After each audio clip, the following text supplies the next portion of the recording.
Hey, this is Ciderhelm, and I'm just going to be doing a little bit of narration throughout this video.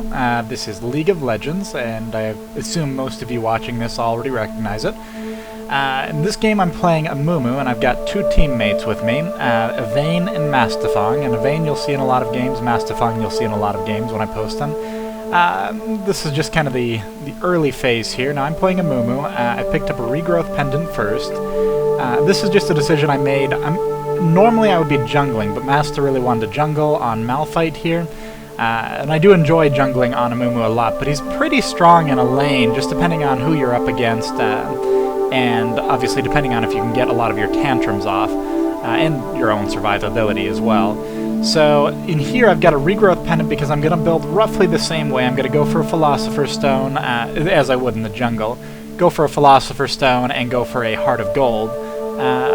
So that's why I've got the regrowth pendant, but it does give me a lot of laning presence in the sense that I don't have to leave the lane. There's our first 2 kills. Very bad decision on their part. So this video, how I'm narrating it, this is the first time I've tried this. It's actually the first time that I've learned that I can narrate from within Adobe Premiere, which is pretty sad because for the last 2-3 years I've been narrating in separate programs, when apparently this functionality has been here and very easy to use this entire time. So this is my first time giving that a chance, and how I've approached this particular video is I am speeding up everything except for the parts where I get either an assist or a kill or a death. So anytime it comes to one of those, you'll see everything slow down quite a bit. And most of that, I mean, obviously there are other interesting things going on in this game, but I do keep my camera locked pretty close to myself most of the time, so I do, I mean, the noteworthy events are usually the ones where there is a kill, assist, or death. So that's why I've just kind of glossed over the other stuff, because I'm really not watching a lot of it. Anyway, so we had Leona down here and Tarek, we had Leona and we had Tryndamere. Leona switched to top lane, having some difficulty there, so now we are having a little fun with Tarek and Tryndamere. Not too much. I mean, I've already got some good items here, especially for early game. Doing pretty well, so we are able to just keep up the harass, and of course I've got the regen going here too. We do miss a number of skill shots, and that's not the best thing ever, but it's acceptable. Okay, so we've got Malphite down here, Mastafong. Some indecision on the gank here. Mastafong wasn't sure about it. We were going to have him push. He was starting to go towards middle, though, because middle had, I think, died at this point. I actually wasn't watching the minimap during during this narration. So here we go. We're pretty close to their tower. I'm going to place a ward here Oh, I've already placed it. Or maybe that was Mastafong. I'm not sure. I'm probably going to go purchase a ward here. I know I place a ward, and we find Xin Zhao. So this team that we're up against, we have a Xin Zhao, a Leona. Xin Zhao's their jungler, I believe. We have a Kassadin, Tarek, and Tryndamere. And the real concern through this game is going to be Tryndamere, whether he's going to wind up getting a lot of damage or not, because later game he can be a real pain. But we have a pretty good... I mean, just saying, we're going to win this game, and we're going to win it pretty decisively.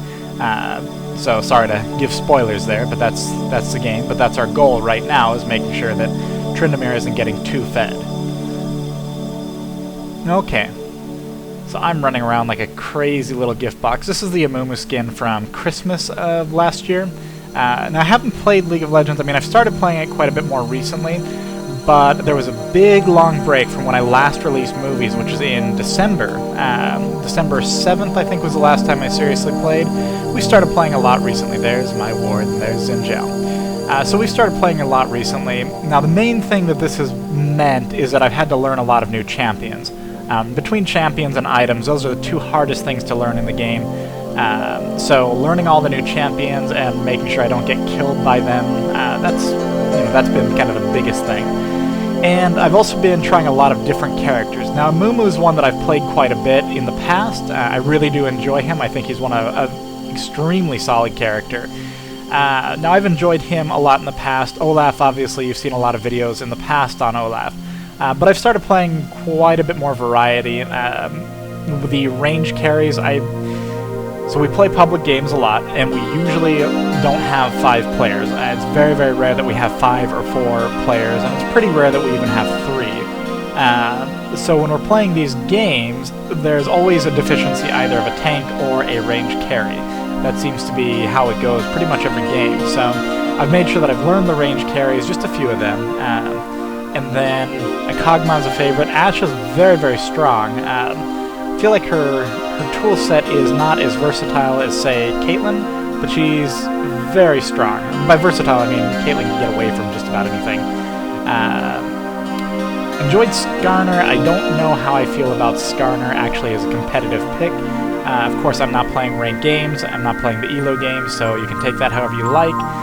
But I mean, we play pretty fun games pretty frequently, so certainly. Well, I don't know what to say. I don't know if Skarner's actually good or not, but I'm undecided on him. There's games where he's amazing. There's games where he's not so amazing. Of course, this isn't Skarner, and it looks like we're about to get. This is a fun one. Chase Tryndamere. Alright, now that was quite a bit of fun. I remember that in game too. So I've got Xinjiao up the middle here, and Malphite Mastifying here. Malphite's got him low. Now Malphite was thinking, at least he said this, he was thinking about, oh, well, here's what I'm going to do. I don't even need to explain the rest. And that's the end of him. Yeah, well, there you go. Oh, Wukong's another character that I've been enjoying quite a bit. Now, I haven't played him in a while, just because I do tend to get sucked into playing either a ranged carry or playing a tank. And usually when I'm playing tank, I will prefer Amumu, just because he is so strong. He's a good jungler. The jungling route I've chosen, now I think Malphite did this in this match. I'm not positive because I didn't watch, but I know we've talked about jungling routes. Stonewall had a jungling route that there was some information about it, where we stopped using blue first. And instead of going to blue, we go from the 4 Wraith camp or whatever, and then we go to the 3 wolves, and we go to the 2 golems. And so by doing that route, that's a little bit better. Maybe not better in terms of experience. I don't know where it lines up in, like, do you get as much experience as quickly with the respawns or such. It's certainly a lot safer, and that's really a very nice thing. Especially on Amumu. Amumu is so fragile in the jungle, and if he gets killed early on, it can really set him back. And with the always get blue first, you always had to have your team completely protecting you if the other team was halfway competent, because they would try to get a gank on you on blue, because blue is so important. But the new jungling route I find pretty effective. So here we're just kind of getting Kog'Maw out of here, and I'm going to get out here too. Alright, for the most part we've chased them off at this point, at least gotten them low, and they're moving out here. So, at this point in the game, we're doing pretty well. It's mostly going to be team fights from now on, or at least small group fights. And my primary role is going to be making sure I'm in these fights. Amumu is someone who really benefits from having other players around him, just in the sense that he's usually not going to get kills on his own unless the other players have no escapes at all. But with a team, it's going to work out pretty well. Now also on this, it's probably not usually the best idea to be getting all the kills, or getting a lot of kills as a tank. Usually that points to a deficiency on your team. Okay, so in my experience, if Amumu starts getting a lot of kills, and this doesn't play out this way this game, but if Amumu starts getting a lot of kills and continues getting a lot of kills even in the late game, it usually means your carries are not doing a lot of damage. They're not doing a lot of burst, which is usually a very bad sign. So you can do very well on Amumu with your own personal score, and you can actually lose the game a lot in those circumstances, because it means your carries are not they're not doing the burst that would get them kills when, it's your AoE, it's your Tantrum or your Despair that's killing targets. I don't know if that makes too much sense, but Amumu, it's kind of hard not to take kills sometimes. On the other hand, I probably take more than I need to here. That last one was Kog'Maw was just very, very low. On the other hand, there's a number of these kills where I'm kind of the only one there and getting the kill, so I won't complain too much. Now here we are. I'm going to die here. This is going to be, I believe, my first death of the game.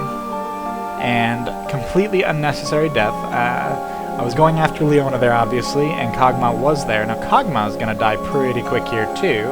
Another completely unnecessary death. Now, he hasn't hit twice with his spit, and so he should not have kept chasing. He didn't know where they were, and he didn't know, obviously, on the minimap, we didn't know where the others are.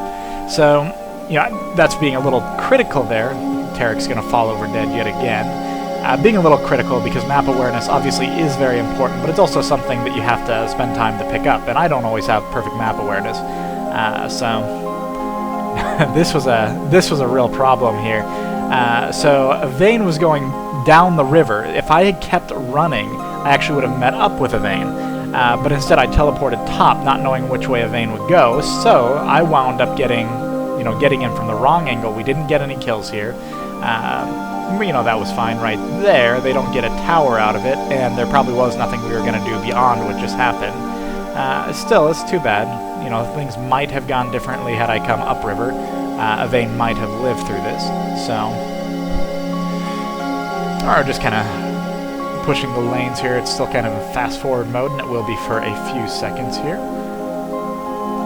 Kog'Maw got a nice kill there with his... when Kog'Maw dies... probably everybody watching this knows, or many people watching this know, he gets to do quite a bit of damage after he dies by running his corpse swarm right on top of enemies. Now with Kassadin, it's going to be hard for him to do, and he actually failed to. I think he failed to do it already. With Kassadin, because of the blink, he can't actually guarantee he's going to go the right direction. The Swain, I just kind of popped over, looked at Swain being chased through our jungle. Swain was pretty bad. Now, I don't know if Swain is more competitive now than he used to be back when I was last playing, but he was a pretty awful character when I was last playing. No, I know I'm going into a team fight here, and calling for ult. We were going to use our ults here, but we do get the silence from Kassadin, so we both wind up using our ult at the same time, which is redundant, unfortunately. And here I could have probably juked Kassadin better than I did.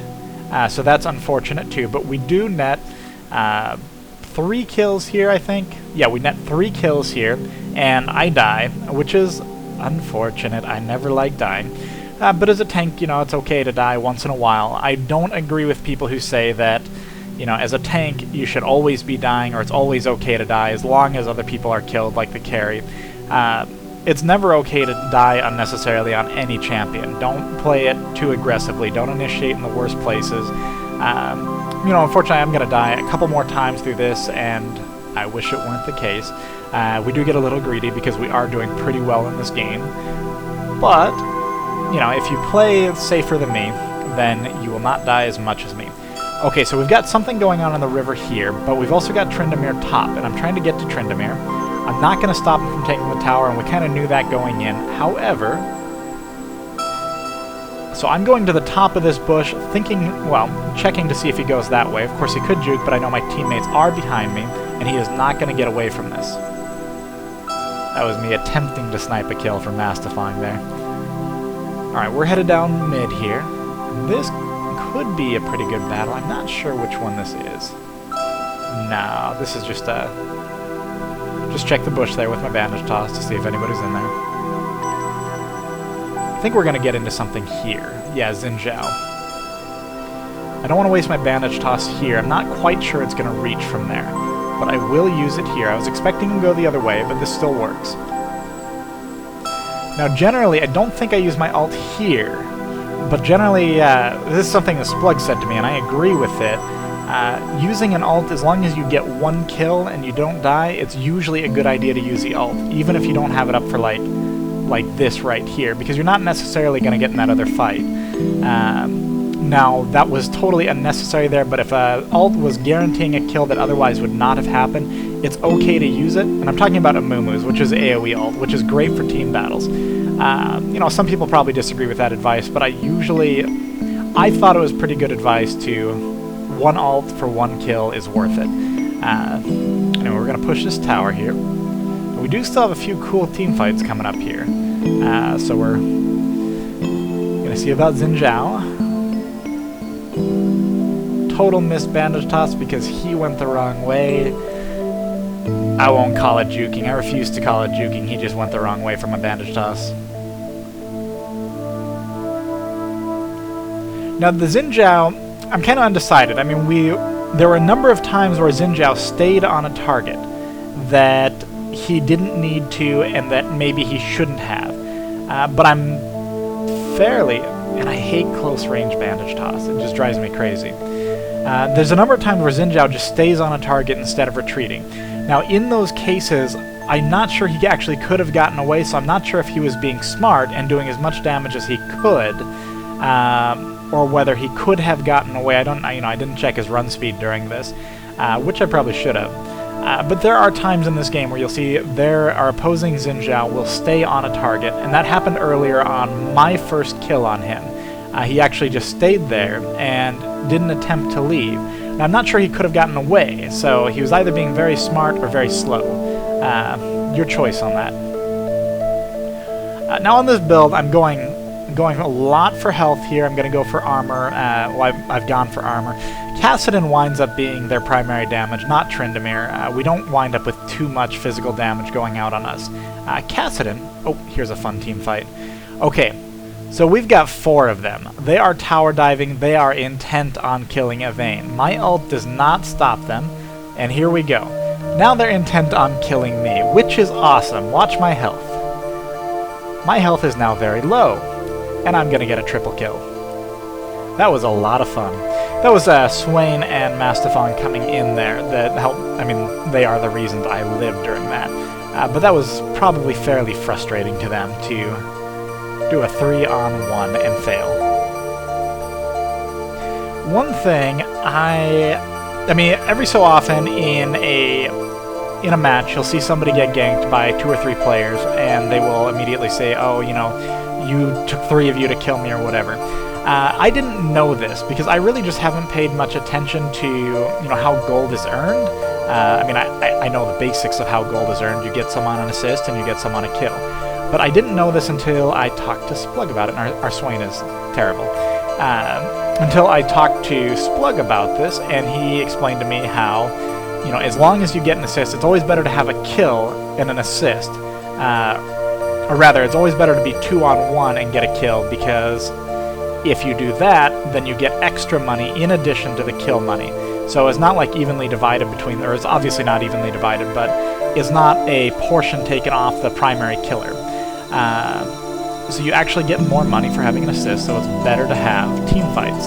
And of course you'll see that play out a lot. Games that are won, the winning team usually, if it's won not by not by maneuverability, going and pushing towers during team fights, things like that, but if it's won through straight fights, usually you'll see the team with the most assists is the one winning. And I do like the new interface for very easily showing that.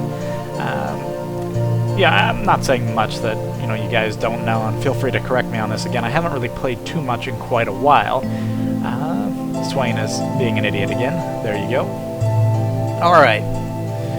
I'm pretty well geared at this point. The game is pretty much over at this point, too. So, Kog'Maw is not going to be able to get out of that. Let's see, I don't remember what happens here. What does happen?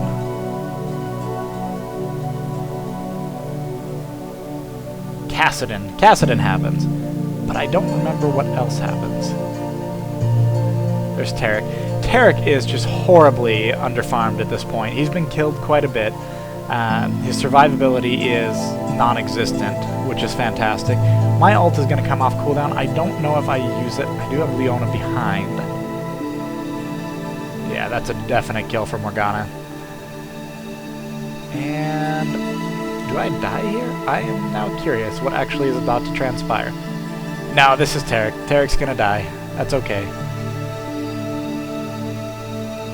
And maybe Tryndamere as well. Or is his ult back up? No, he's just gonna flash out. Alright. Well, anyway, I'm sure we're gonna get this tower here. Just fed Yvain to the wolves. Let the Clothy tank the tower. Oh, and now I'm gonna... Well, I'm not gonna pay for it. Yvain's... Oh, nobody's gonna pay for it. This is a good one. And I don't think Xin Zhao's gonna make it out of this.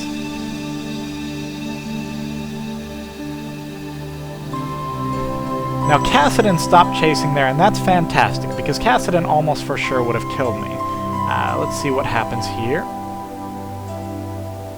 And I'm riding around with... Well, actually, okay, so I'm thinking my health is actually lower than it is. It's pretty low, but it's not that low. No, it's pretty low.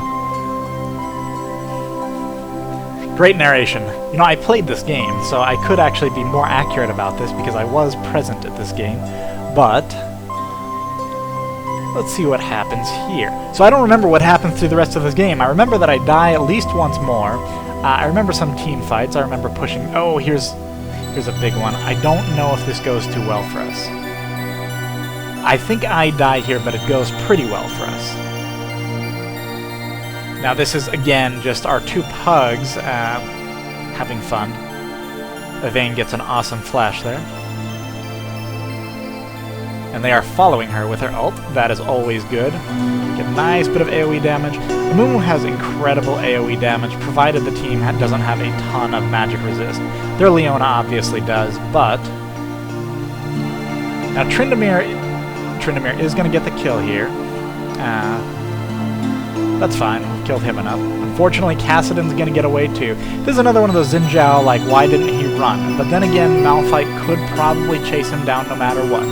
So I'm not sure whether to be critical or whether to be applauditory, which is not a word, but maybe it is a word. I don't know. We've got Tryndamere mid, as you saw on the minimap, and I'm still scouring through the shop, not paying too much attention when maybe I probably should be. Looks like I'm building the Banshee's Veil.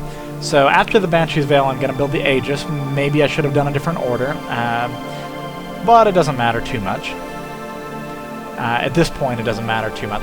I was contemplating doing a carry Amumu build with attack speed and other terrible things. I am fairly certain it's the worst idea I've had, but I've had some pretty fun ideas that have worked, especially with Olaf. Okay, it looks like I just teleported in. Let's see. Kog'Maw's gonna get a clean escape. Awesome ult on my part. I will take credit for that. Leona's pretty good, irritatingly so, or good at surviving, and of course she has tons of magic resist, and not much I can do about that, but I don't like not killing her. Alright. And here's Tryndamere. Now what Leona's gonna do, Tryndamere's gonna leave, but Leona's gonna chase. I don't know if this is horrible communication on the part of their team, and I felt kind of bad for Leona there, because I assume that Leona thought that Tryndamere was going to continue to chase, and as soon as Leona got in there, Tryndamere turned around and let her die. That said, it might not have been a good decision on either of their parts, because I'm fairly certain neither of them could have killed us. But if Tryndamere's ult was active and available, might have changed. So our two pugs here have decided they're going to take Baron, and this time they actually can. That is appreciated. Our Kog'Maw's not bad. Kog'Maw did not annoy me this game. Swain did. And I've mentioned that about 3 times at this point, but as you've seen, if you watch chat at all, he said he was going to feed. He was upset about not getting blue buff when he was by far the worst performer. Actually, earlier in this game, I tried to snipe it from him. Malphite was talking to me on Vent. Okay, so here we have a team fight. I didn't expect it to get this big, so I'm a little late to the party, and unfortunately this was a bad decision on my part. But it's still going to end okay, just not as... Does anybody other than Swain die? If nobody... No, this is a fantastic... That was fantastic. Swain died. Here we go. Now, the thing about Amumu is I can't actually tell exactly... That juke was a bad decision on Leona's part. It just was. Yeah, the thing about Amumu is that I can't tell exactly where that bandage toss will go to, so I will sometimes fall short. It's unfortunate. You know, just as I practice with him more, I will get used to it. Alright, so what's going on here? We don't actively push their... This game is like so many games. It gets drawn out longer than it needs to. But... let's go ahead and take out their team. I'm going to get pretty low here. And so I have to go back. I also missed that bandage toss, which is awesome. I'm also going to go back here and teleport. This is a bad decision on my part. I had no need to teleport. I have plenty of health regen. Or I had no need to go back to base because I had plenty of health regen. So that was not what I should have done. I should have stayed in there and we should have kept the pressure on them because this game probably would have ended sooner. But I am teleporting back now. So we're taking out the rest of their team and we're taking out the rest of their turrets and inhibitors. And now Kog'Maw's back at base. This was... I'm gonna die soon here, but I'm not sure if it's right here or if it's not quite yet. I think it's right here. Yeah, I'm kind of caught in a corner. Kog'Maw's gone off into the jungle. Now, he was back at base, and I wasn't paying attention, which is bad on my part. But basically, Kog'Maw is our damage, and I can survive a lot of this damage, but it eventually will kill me. So I'm kind of pinned into a corner, and our Swain is worthless, and so... Well, Vayne did get out the, I think the inhibitor there, or maybe one of the turret tower, Nexus towers. But that was just a terrible decision on my part. I shouldn't have died. I shouldn't have been in there. I shouldn't have been in so close. I should have paid attention to where people were, learned from my mistakes, because I certainly will not, because I like doing things like that as a tank.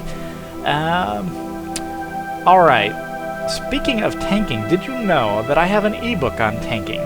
If you would like it, if you play MMOs, or if you want to learn the math behind effective health, which does apply to a character like Amumu, or any League of Legends character, I do have a website, ciderhelm.com, and I do sell a quality ebook on tanking.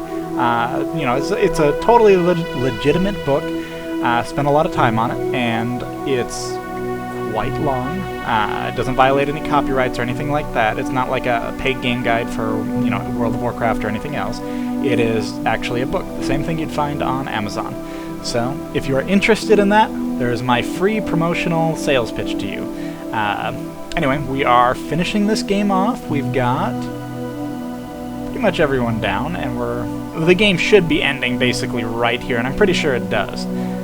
So, Tryndamyr's out here. Took out that last tower, and then I'm gonna have fun poking into their pool. I don't know why that's exciting to me, but it is. And there's the game. Quite, you know, it was a fun game. A lot of fun as Amumu. That's Amumu in a lane. Thanks for watching. I hope you enjoyed it.